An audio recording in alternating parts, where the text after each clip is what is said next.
Hey, what's up? Now today I'm going to be giving a review for a documentary known as Batkid Begins. And as you can see, this is the film right here itself. Now this is not like a film or a movie or anything like that. It's just like a documentary about like a cancer patient.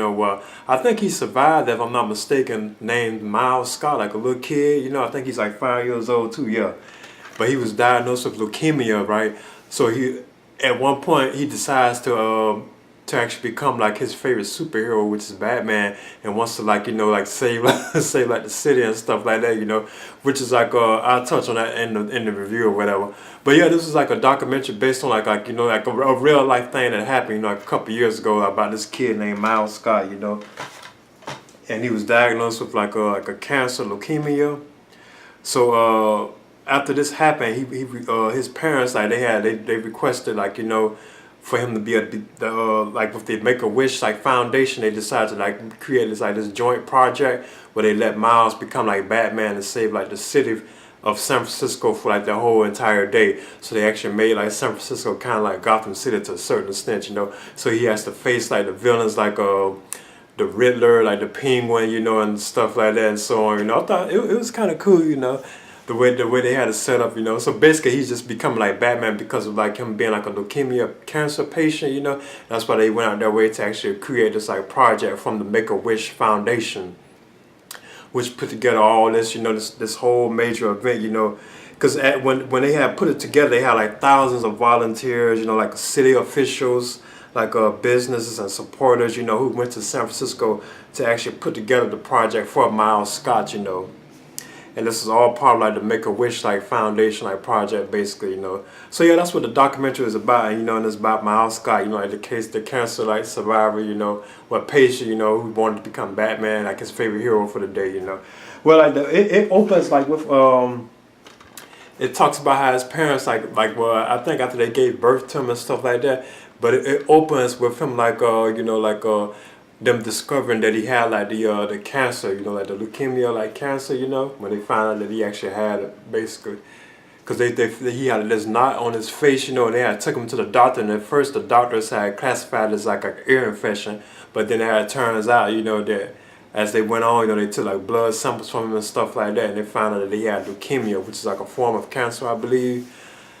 So yeah, from then on, like his father, like it shows his father and stuff like talking about what he made Miles a Batman fan in the beginning was they was watching like episodes like the '60s TV series, with like Adam West and Burt Ward, because you get to see like glimpses of like scenes from like the Batman TV series and like the Tim Burton Batman films or like the Christopher Nolan Batman films as well throughout like the project, and you get to see like a lot of like Batman like memorabilia throughout the film too as well, which I thought was kind of cool.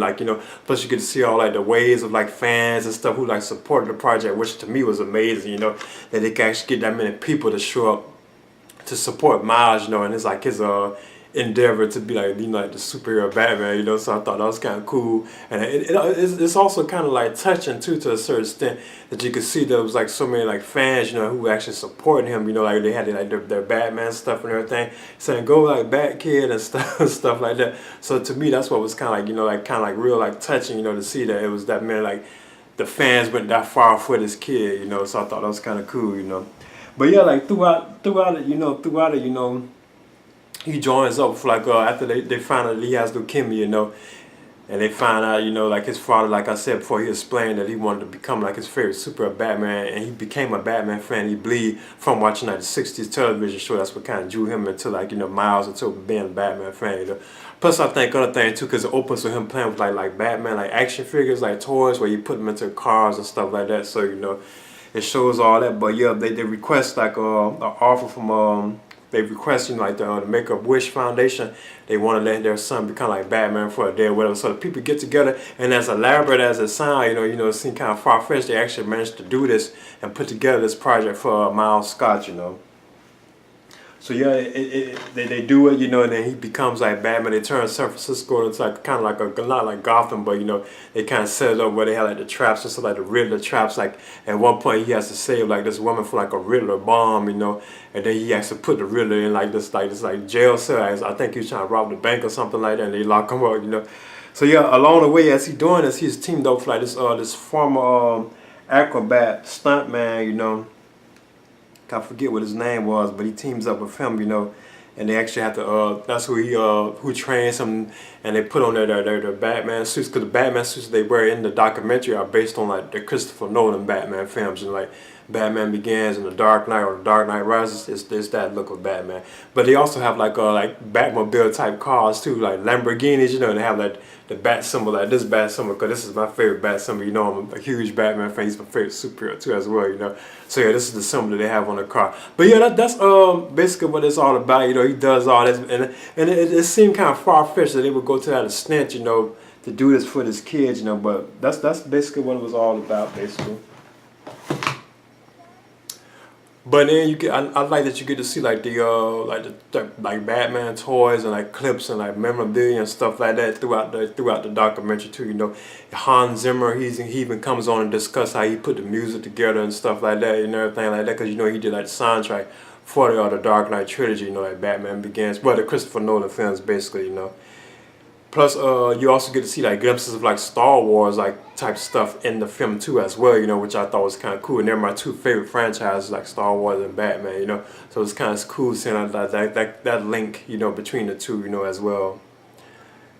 But yeah, I thought this was a decent film, but at the same time, that's what's kind of get you. You can't believe that the support, like the people in general, like the general public in general, you know, you couldn't believe they went this far to actually support this project. To me, that was kind of, it almost kind of like towards the end, it kind of brought me to tears to a certain extent. You know, I don't like boo-hoo, like crying and stuff, but it kind of like, you know, brought me to tears to a certain extent that the fans were really that strong and really supported Miles Scott to that extent, you know. I thought that was cool, and that was really touching, you know. Now this is from like Warner Brothers, you know, and it was directed by Dana Nachman,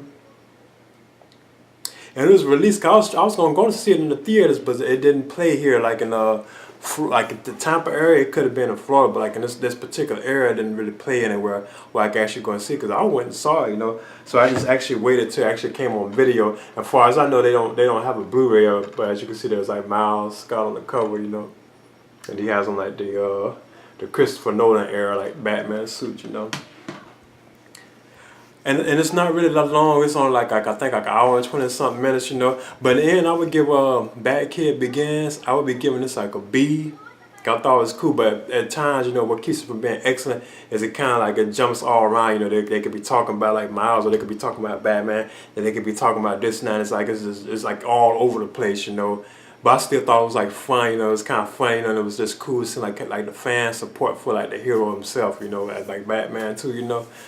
And you know, I'm like a big Batman fan, like I said before, you know. So yeah, in the end, I'll be giving like Batkid Begins, I'm giving this a B. And this is my review for Batkid Begins. Alright.